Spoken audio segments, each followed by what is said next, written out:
Hi beautiful hearts, ഞാൻ നിങ്ങളുടെ റോൺസർ. Kerala story ഇന്ന് റിലീസ് ചെയ്തു. കോഴിക്കോട് ഏതാണ്ട് 2 ടിക്കറ്റാണ് ബുക്ക് ചെയ്തിരിക്കുന്നത്. അതുകൊണ്ട് തന്നെ ഇന്നത്തെ ദിവസം അവർ ഫുള്ള് ഷോയും ക്യാൻസൽ ചെയ്തു, ആളില്ലാത്തതുകൊണ്ട്. പക്ഷെ നാളെ വീണ്ടും ഷോ തുടങ്ങും എന്നുള്ളതാണ് റിപ്പോർട്ട്. ഇത് കേരളത്തിൻ്റെ ഫുള്ളും ഒരു പ്രതികരണമാണ്. കാരണം ആരും സിനിമ കാണില്ല എന്നുള്ള കേരളക്കാരുടെ നിശബ്ദമായ ഒരു ഫൈറ്റാണിത്. ഇത് മിനിങ്ങാന്നത്തെ രാത്രി വെർച്വൽ കോടതി കൂടുകയും ഇന്നലെ കോടതി കൂടുകയും ചെയ്തതിൻ്റെ അടിസ്ഥാനത്തിനാണ് ഡിവിഷൻ ബെഞ്ച് ഈ തീരുമാനമെടുത്തത്. അതിൻ്റെ അതായത് സിംഗിൾ ബെഞ്ച് സ്റ്റേ ചെയ്തത് ഡിവിഷൻ ബെഞ്ച് ആ സ്റ്റേ നീക്കം ചെയ്തു. ഇത് നീക്കം ചെയ്യാനുള്ള ഒരു പ്രധാനപ്പെട്ട കാരണം എന്താണെന്ന് ചോദിച്ചു കഴിഞ്ഞാൽ, അവർ ഫിലിമിൻ്റെ പ്രൊഡ്യൂസർ, ഡയറക്ടറും ടീമും പറഞ്ഞു, അതായത് ട്രെയിലറിൽ കാണുന്ന പോലൊന്നും സിനിമയിലില്ല. അതായത് ട്രെയിലറിൽ ബീഫ് തീറ്റിക്കുന്നതായിട്ട് ഉള്ള ഇതായിരുന്നു, നിർബന്ധിച്ച് ബീഫ് തീറ്റിക്കുന്ന ഒരു രംഗമുണ്ട്, അത് സിനിമയിലില്ല എന്നുള്ള ഒരു രീതിയിൽ അവർ പറഞ്ഞുകൊണ്ടാണ് ഇത് കേരളത്തിനെ എഫക്റ്റ് ചെയ്യുന്ന ഒന്നും അതിൻ്റെ അകത്ത് കണ്ടന്റ് ഇല്ല എന്ന ഒരു അടിസ്ഥാനത്തിലാണ് ഈ സ്റ്റേ നീക്കിയിട്ട് ഇന്ന് ഈ മൂവി റിലീസ് ചെയ്തത്. പിന്നെ ഇത് സിംഗിൾ ബെഞ്ച് സ്റ്റേ ചെയ്ത ഒരു സാധനം മൂവി കാണണം എന്ന് പറഞ്ഞു കോടതി, അവരത് ചെവികൊണ്ടില്ല. മൂവി കാണാൻ അവർ ചോദിച്ചേക്കുന്നത് എന്തിനു മൂവി കാണണം, സെൻസർ ബോർഡ് കണ്ട് ഇത് പെർമിഷൻ സർട്ടിഫിക്കറ്റ് തന്ന ഒരു സാധനം എന്തിന് കോടതി കാണണം എന്നുള്ളൊരു സംഭവമൊക്കെ അവരതിൻ്റെ അകത്ത് ഉന്നയിച്ചു. അപ്പം ഈ ഡിവിഷൻ ബെഞ്ചിലേക്ക് എത്തിയപ്പോൾ അവർ മൂവി എന്ത് ചെയ്തെല്ലാം റിലീസ് ചെയ്തേ പറ്റുള്ള രീതിയിൽ ആദ്യമായിട്ടാട്ടോ ഒരു കോടതി ഇത്രയും ധൃതി പിടിച്ച് രാത്രിയിൽ വെർച്വൽ കോർട്ടും രാവിലെ അതിൻ്റെ പ്രൊസീജിയറൊക്കെ ആയിട്ട് വീണ്ടും കോടതി കൂടുകയൊക്കെ ചെയ്ത് ആദ്യമായിട്ടോ ഇത്രയും റഷ് പിടിച്ചൊരു സംഭവം. സമ്മതിക്കണം കേട്ടോ ഇവരുടെയൊക്കെ ഹോൾഡ്. ഇതാദ്യം ചോദ്യം ചെയ്യേണ്ടത് സെൻസർ ബോർഡിനെയാണ്. ഈ സെൻസർ ബോർഡ് എന്ന് പറയുന്നത് ഏതാണ്ട് 24 to 29 മെമ്പേഴ്സുള്ള ഒരു ബോർഡാണ്. അതിൽ 4 to 6 മെമ്പേഴ്സാണ് ഇതിൻ്റെ എക്സാമിനിങ് അതോറിറ്റി. കാരണം അവർ ഈ മൂവി ഫുള്ളായിട്ട് കാണും, എന്നിട്ട് അതിൽ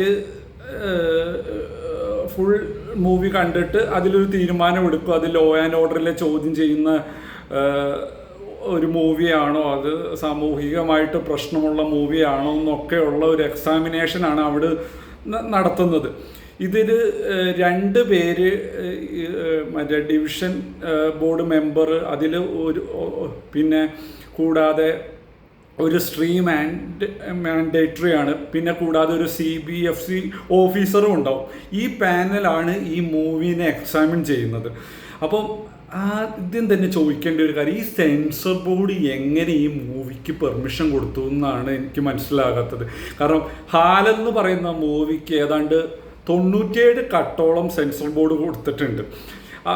അതിന് പിന്നെ ഒരു ക്രിസ്ത്യൻ യുവതി പർദ്ദ ഇട്ടിട്ട് അതിലൊരു സോങ് ചിത്രീകരിച്ചയുടെ പേരിലും കൂടിയാണ് ഈ സെൻസർ ബോർഡിൻ്റെ 97 കട്ട്.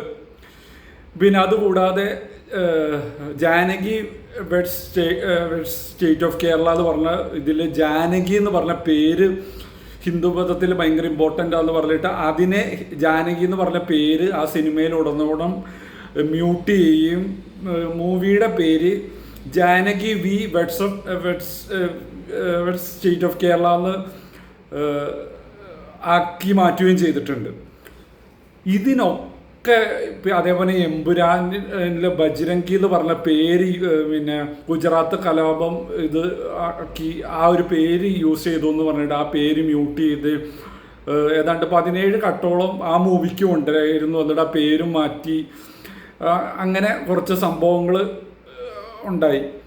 അപ്പോൾ ഇത്രയൊക്കെ സെൻസർ ബോർഡിന് തീരുമാനമെടുക്കാൻ ഈ ഒരു മൂവിയുടെ കാര്യത്തിൽ കേരളത്തിലെ കുറിച്ചുള്ള ഭയങ്കരമായിട്ടുള്ള ഫോൾസ് ഇൻ്റർപ്രിറ്റേഷനുള്ളൊരു മൂവി. ഇത് എല്ലാ കേരളത്തിൻ്റെ പുറമേ ഉള്ള സ്റ്റേറ്റുകളിലും വിദേശത്തും ഒക്കെ ഇത് ചോദ്യം ചെയ്യപ്പെടും. കേരളക്കാരുടെ ക്രെഡിബിലിറ്റി ഈ സ്റ്റേറ്റ് ഇങ്ങനെയാണോ എന്നുള്ള ഇത്രയും മോശമായിട്ട് ചിത്രീകരിക്കുന്ന ഒരു സിനിമ എങ്ങനെ CBFC അപ്രൂവ് ചെയ്തു എന്ന് എനിക്ക് മനസ്സിലാകുന്നില്ല. ഇതിൽ ഞാനൊരിക്കലും ഈ മൂവി ബാൻ ചെയ്യണമെന്നോ ഒന്നും പറയുന്നില്ല. പക്ഷേ ഇവർ പറയുന്നുണ്ട് ഒരു 3-4 കേരളത്തിൻ്റെ മാത്രമല്ല ഒരു 3-4 സ്റ്റേറ്റിനെ പ്രതിപാദിച്ചിട്ടാണ് ഈ മൂവി പോകുന്നതെന്ന്. അപ്പം എന്തുകൊണ്ട് കേരളത്തിൻ്റെ പേര് അവരിട്ടു കേരള സ്റ്റോറി 2 എന്നുണ്ട്? എൻ്റെ ഒരു പോയിന്റ് ഓഫ് വ്യൂവിൽ പറയുന്നത് കേരള സ്റ്റോറി 2 എന്ന് പറഞ്ഞൊരു പേര് അവർ മാറ്റണമായിരുന്നു. ഈ കേരള സ്റ്റോറി 2 ഇട്ട് പിന്നെ based on A true story എന്നുള്ള ആ ടൈറ്റിലും അവർ മാറ്റണമായിരുന്നു. ഇതൊന്നും മാറ്റാതെ സെൻസർ ബോർഡ് ഇതിന് പെർമിഷൻ കൊടുത്തത് ഇത് സെൻസർ ബോർഡിൻ്റെ ഏറ്റവും വലിയൊരു വീഴ്ചയാട്ടോ. കാരണം ഒരുപാട് മൂവീസ്, ചെറിയ മൂവി മുതൽ വലിയ മൂവി വരെ സെൻസർ ബോർഡ് ഇത്രയും ചുഴിഞ്ഞ് പരിശോധിച്ച സെൻസർ ബോർഡിൻ്റെ നല്ലൊരു വീഴ്ചയാണ് ഇത് സംഭവിച്ചേക്കുന്നത്. ഇത് ഭയങ്കര ഒരു കോളിളക്കം കേരളത്തിൻ്റെ നേരെ ഭയങ്കര മോശമായ ഇത് സ്പ്രെഡ് ചെയ്യാൻ ആക്കുന്ന ഒരു മൂവീനെ ഇത്ര നിസ്സാരമായിട്ട് പെർമിഷൻ കൊടുത്ത് അതിൽ വേറെ ഒരു ഇതുമില്ലാതെ പെർമിഷൻ കൊടുക്കുന്ന വളരെ സെൻസർ ബോർഡിൻ്റെ ഭാഗത്തുനിന്ന് വന്ന ഭയങ്കര ഒരു വീഴ്ചയെന്ന് നമുക്ക് പറയാം. കാരണം ഇതൊക്കെ എന്ന് പറഞ്ഞു കഴിഞ്ഞാൽ ഭരിക്കുന്ന പാർട്ടിക്ക് പിന്നെ അതിൻ്റെ ഇതൊക്കെ പൊളിറ്റിക്കൽ പ്രൊപ്പഗണ്ട അത് കറക്റ്റായിട്ട് നടപ്പിലാക്കുകയാണ് ചെയ്തത്. അപ്പം ഇതിൽ നിന്ന് നമുക്ക് മനസ്സിലാകുന്നത് എന്താ, CBFCയും പൊളിറ്റിക്കൽ പ്രൊപ്പഗണ്ടയുടെ ഭാഗമായിട്ടുണ്ടെന്ന് തന്നെയാണല്ലോ വേണമെന്ന് നമുക്ക് മനസ്സിലാക്കാൻ. അപ്പം CBFCനെ വരെ സ്വാധീനിക്കാൻ ഇവർക്ക് പറ്റി. അപ്പോൾ അത്രയും മോശമായിട്ട് പിന്നെ ഈ ഒരു മൂവീനെ അവർ കൊണ്ടുവന്നു. കോഴിക്കോട് പിന്നെ ഇങ്ങനെ കോഴിക്കോട് മാത്രമല്ല കേരളത്തിലുടനീള ആൾക്കാരുടെ ഒരു രോക്ഷം നമുക്ക് മനസ്സിലാവും. എല്ലാവരും ഇതിനെതിരെ തന്നെയാണ്. അപ്പം ഇങ്ങനെ ഒരു മൂവി എന്തായാലും നിങ്ങൾ റിലീസ് ചെയ്തു. ആദ്യം തന്നെ നമ്മൾ വിചാരിച്ച ഇത് സെൻസർ ബോർഡ് സെൻസർ ബോർഡും കോടതിയും ഒക്കെ ഇതിന് പെർമിഷൻ കൊടുക്കുന്നുള്ളത്. ഇത് ഇത്രയും മോശമായിട്ടുള്ളൊരു സംഭവത്തിനെ, ഇത്രയും മോശമായിട്ടുള്ളൊരു മൂവിനെ ഫ്രീഡം ഓഫ് എക്സ്പ്രഷൻ്റെ പേരിൽ ഇങ്ങനെ ചെയ്തത് വളരെ മോശമായിപ്പോയി. ഫ്രീഡം ഓഫ് എക്സ്പ്രഷൻ ഒക്കെ നല്ലതാണ്, അതിലൊന്നും തെറ്റില്ല. പക്ഷേ ആ ഫ്രീഡം ഓഫ് എക്സ്പ്രഷൻ ചെയ്യുന്ന സമയത്ത് അത് ഒരു സ്റ്റേറ്റിനെ മൊത്തം അവഹേളിച്ചിട്ടാകരുത്. പിന്നെ അപ്പം എവിടെ പോയി സെൻസർ ബോർഡിൻ്റെ ഒക്കെ ഇതേപോലുള്ള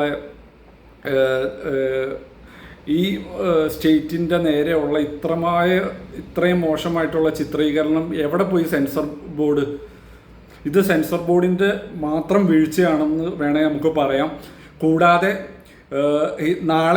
നാളെ വേറൊരു മൂവി ഇതേപോലെ വരാട്ടോ, നോർത്തുകാരെ വളരെ മോശമായിട്ട്. അപ്പോഴും നിങ്ങൾ കാണണം, ഇതേപോലുള്ള മൂവിക്ക് പെർമിഷൻ കൊടുക്കണം കേട്ടോ. അതാ ഞങ്ങൾക്ക് പറയാവുള്ളൂ.